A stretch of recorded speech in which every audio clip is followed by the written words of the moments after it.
आजादी के 75 वर्ष पूर्ण होने पर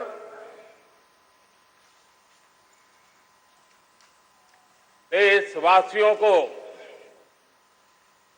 अनेक अनेक शुभकामनाएं। बहुत बहुत बधाई। न सिर्फ हिंदुस्तान का हर कोना, लेकिन दुनिया के हर कोने में आज किसी न किसी रूप में भारतीयों के द्वारा या भारत के प्रति अपार प्रेम रखने वालों के द्वारा विश्व के हर कोने में यह हमारा तिरंगा आन बान शान के साथ लहरा रहा है। मैं विश्व भर में फैले हुए भारत प्रेमियों को, भारतीयों को आजादी के इस अमृत महोत्सव की बहुत बहुत बधाई देता हूं। आज का ये दिवस ऐतिहासिक दिवस है। एक पुण्य पड़ाव, एक नई राह, एक नए संकल्प और नए सामर्थ्य के साथ कदम बढ़ाने का ये शुभ अवसर है।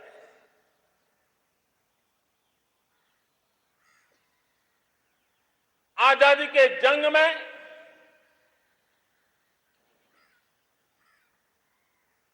गुलामी का पूरा कालखंड संघर्ष में बीता है। हिंदुस्तान का कोई कोना ऐसा नहीं था, कोई काल ऐसा नहीं था जब देशवासियों ने सैकड़ों सालों तक गुलामी के खिलाफ जंग न किया हो, जीवन न खपाया हो, यातनाएं न झेली हो, आहुति न दी हो। आज हम सब देशवासियों के लिए ऐसे हर महापुरुष को, हर त्यागी को, हर बलिदानी को नमन करने का अवसर है, उनका ऋण स्वीकार करने का अवसर है और उनका स्मरण करते हुए उनके सपनों को जल्द से जल्द पूरा करने का संकल्प लेने का भी अवसर है।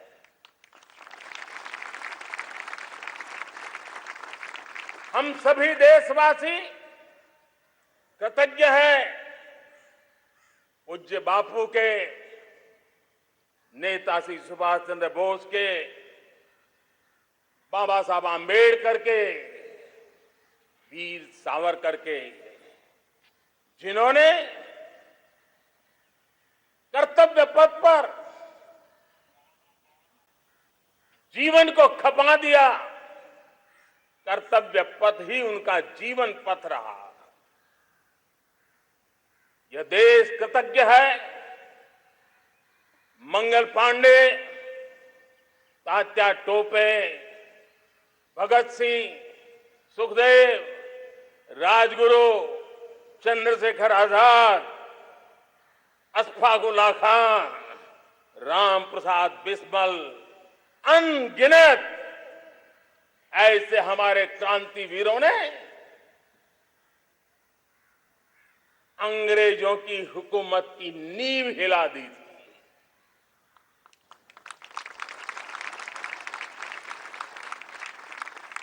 यह राष्ट्र कृतज्ञ है उन वीरांगनाओं के लिए, रानी लक्ष्मीबाई हो, झलकारी बाई, दुर्गा भाभी, रानी गाइदिन्ल्यो, रानी चेन्नम्मा, बेगम हजरत महल, वेलु नाचियार। भारत की नारी शक्ति क्या होती है, भारत की नारी शक्ति का संकल्प क्या होता है, भारत की नारी त्याग और बलिदान की क्या पराकाष्ठा कर सकती है, वैसी अनगिनत वीरांगनाओं का स्मरण करते हुए हर हिंदुस्तानी गर्व से भर जाता है।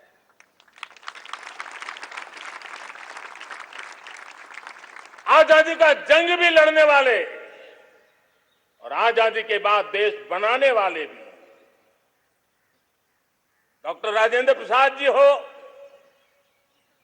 नेहरू जी हो, सरदार वल्लभ भाई पटेल, श्यामा प्रसाद मुखर्जी, लाल बहादुर शास्त्री, दीनदयाल उपाध्याय, जयप्रकाश नारायण, राम मनोहर लोहिया, आचार्य विनोबा भावे, नानाजी देशमुख, सुब्रमण्यम भारती, अनगिनत ऐसे महापुरुषों को आज नमन करने का अवसर है। जब आजादी के जंग की चर्चा करते हैं तो हम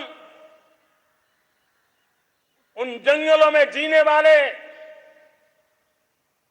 हमारे आदिवासी समाज का भी गौरव करना हम नहीं भूल सकते हैं। भगवान बिरसा मुंडा, सिद्धो कान्हू, अल्लूरी सीताराम राजू, गोविंद गुरु, अनगिनत नाम है जिन्होंने आजादी के आंदोलन की आवाज बन करके दूर सुदूर जंगलों में भी मेरे आदिवासी भाई बहनों में, माताओं में, युवकों में मातृभूमि के लिए जीने मरने की प्रेरणा जगाई। ये देश का सौभाग्य रहा है कि आजादी के जंग के कई रूप रहे हैं और उसमें एक रूप वो भी था जिसमें नारायण गुरु हो, स्वामी विवेकानंद हो, महर्षि अरविंदो हो, गुरुदेव रविंद्रनाथ टैगोर हो, ऐसे अनेक महापुरुष हिंदुस्तान के हर कोने में, हर काल में भारत की चेतना को जगाते रहे, भारत को चेतनवंत बनाते रहे। अमृत महोत्सव के दौरान देश ने पूरे एक साल से हम देख रहे हैं, 2021 में दांडी यात्रा से प्रारंभ हुआ, स्मृति दिवस को संवारते हुए हिंदुस्तान के हर जिले में, हर कोने में देशवासियों ने आजादी के अमृत महोत्सव के लक्षावधि कार्यक्रम किए हैं। शायद इतिहास में इतना विशाल, व्यापक, लंबा एक ही मकसद का उत्सव मनाया गया हो, वो शायद ये पहली घटना हुई होगी। और हिंदुस्तान के हर कोने में उन सभी महापुरुषों को याद करने का प्रयास किया गया जिनको किसी न किसी कारणवश इतिहास में जगह न मिली या उनको भुला दिया गया था। आज देश ने खोज खोज करके हर कोने में ऐसे वीरों को, महापुरुषों को, त्यागियों को, बलिदानियों को, सत्याग्रहियों को याद किया, नमन किया। अमृत महोत्सव के दरमियान इन सभी महापुरुषों को नमन करने का अवसर रहा। कल 14 अगस्त को भारत ने विभाजन विभीषिका स्मृति दिवस भी बड़े भारी मन से हृदय के गहरे गांवों को याद करते हुए कोटि कोटि जनों ने बहुत कुछ सहन किया था, तिरंगे की शान के लिए सहन किया था, मातृभूमि की मिट्टी से मोहब्बत के कारण सहन किया था और धैर्य नहीं खोया था। भारत के प्रति प्रेम ने नई जिंदगी की शुरुआत करने का उनका संकल्प नमन करने योग्य है, प्रेरणा पाने योग्य है। आज जब हम आजादी का अमृत महोत्सव मना रहे हैं तो पिछले 75 साल में देश के लिए जीने मरने वाले, देश की सुरक्षा करने वाले, देश के संकल्पों को पूरा करने वाले, चाहे सेना के जवान हो, पुलिस के कर्मी हो, शासन में बैठे हुए ब्यूरोक्रेट्स हो, जनप्रतिनिधि हो, स्थानीय स्वराज की संस्थाओं के शासक प्रशासक रहे हो, राज्यों के शासक प्रशासक रहे हो, केंद्र के शासक प्रशासक रहे हो, 75 साल में इन सबके योगदान को भी आज स्मरण करने का अवसर है और देश के कोटि कोटि नागरिकों को भी, जिन्होंने 75 साल अनेक प्रकार की कठिनाइयों के बीच भी देश को आगे बढ़ाने के लिए अपने से जो हो सका वो करने का प्रयास किया है। मेरे प्यारे देशवासियों, 75 साल की हमारी ये यात्रा अनेक उतार चढ़ाव से भरी हुई है। सुख दुख की छाया मंडराती रही है और इसके बीच भी हमारे देशवासियों ने उपलब्धियां की है।